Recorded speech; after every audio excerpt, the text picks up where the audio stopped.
Hello, hello les amis, j'espère que vous allez très bien. Je vais vous poser une question. Si vous observez bien les activités que les Libanais font en Afrique, quelles sont les activités qui reviennent le plus souvent?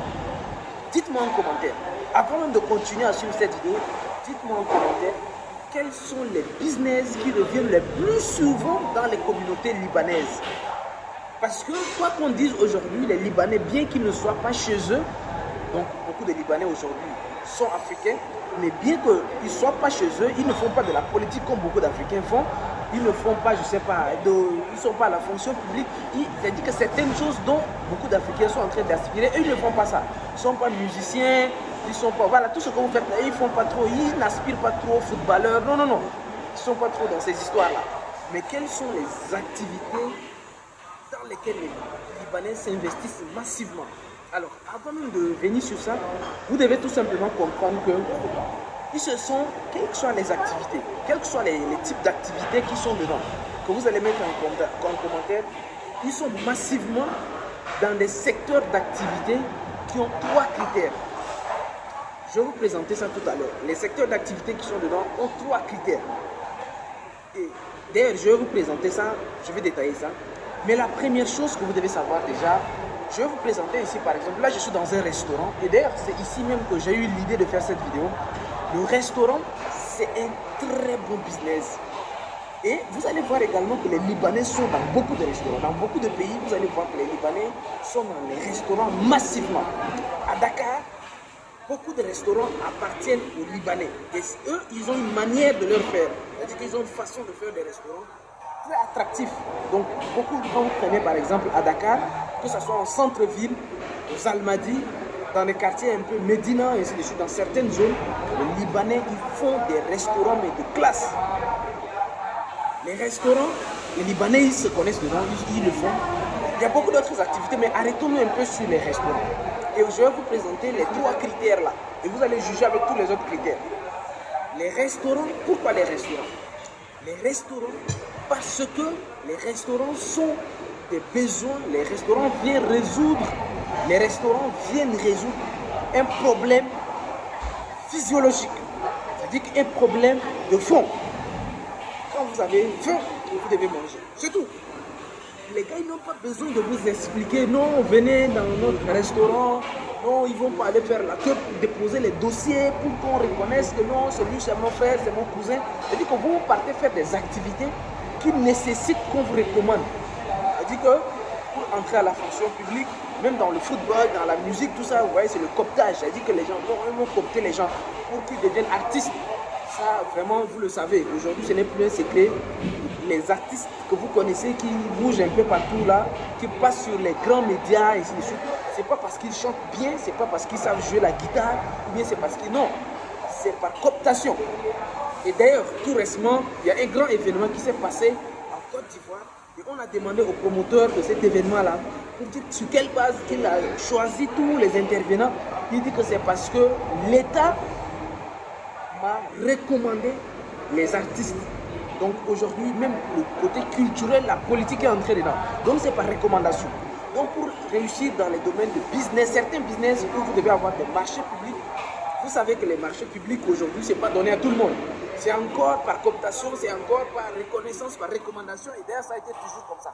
Les marchés publics, 80% c'est par recommandation. Il y a des marchés publics d'ailleurs même qui sont interdits de publier. Donc voilà, il y a des marchés publics où c'est interdit de publier ces marchés publics-là dans des journaux d'annonces, ainsi de suite. Un exemple, par exemple, je vais vous donner un cas, le marché pour l'approvisionnement des poulets pour les militaires.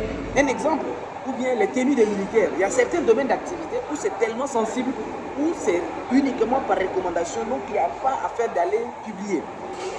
Donc, vous voyez que eux, là où tu dois connaître d'abord un oncle là-bas, là où tu dois d'abord connaître une tante, là où tu dois avoir le cousin qui va te pister, eux, ils ne font pas ça. Les activités où tu dois connaître quelqu'un, non, non, non. Eux, ils ont choisi une activité dont les besoins sont physiologiques. C'est-à-dire que vous allez manger. Ils n'ont pas à vous expliquer. Excusez-moi, là, je suis dans un restaurant. Ok. Bon. Nominal your price, you had to price. Okay. So Okay. 40. Let me see. Yeah. 1, 2, 3, 5. 1, 2, 3. 1, 2, 3, 4, 5, 6, 7. This need you take one. Okay. And you give me 100. 100. Yeah, 100 again. 100 again. Just 100. This one, sir. This. Okay. Yeah. This will take. One. Okay. Sir. Good. Ok. Voilà. Alors, ça c'est, je suis en train de payer l'addition. Sign here. Ok. Right. Give me the pen. Une minute, on va continuer. Give me the pen. Ok. Your number room. 95015. Yeah. Okay. Good. Thank you, sir. Thank you, sir. One for your things. Donc, c'est le restaurant. Le business de restaurant, ça marche. J'ai faim, je suis obligé de venir manger. Tu as phone? Tu as phone? Phone. Wait. 1 minute. Just I finish my recording. Yeah, it's for your friends. Your friend. Okay, your colleague. Okay. Donc, ici vous voyez, on est obligé de manger. C'est pas possible, vous allez manger. Donc, les Libanais ont choisi un business dont les besoins sont de base. Vous allez manger. Ils n'ont pas besoin de fonctions publiques, ils n'ont pas besoin de recommandations, ils n'ont besoin de rien. Tous les business qu'ils font là, ils n'ont pas besoin de recommandations. Ils viennent, ils s'installent et puis les gens vont venir manger parce qu'ils ont compris le besoin. C'est tout. Premier critère. Deuxième critère, les Libanais, vous allez voir, deuxième critère, ils choisissent leur business parce que dans les business qu'ils font, ça les permet de gagner de l'argent chaque jour. C'est tout. La plupart des business que les Libanais font, ce sont des business qui les permettent de gagner de l'argent chaque jour. Ils n'ont pas besoin de faire des recherches de midi à 14 heures. Non. Chaque jour, à la descente, les gars, ils font ce qu'on appelle l'inventaire. Chaque jour, les gars, ils font l'inventaire. Chaque jour, ils vont, ok, à la descente, comme là, vous voyez, non, à la fin, les gars, ils voient qu'aujourd'hui, on a gagné ça.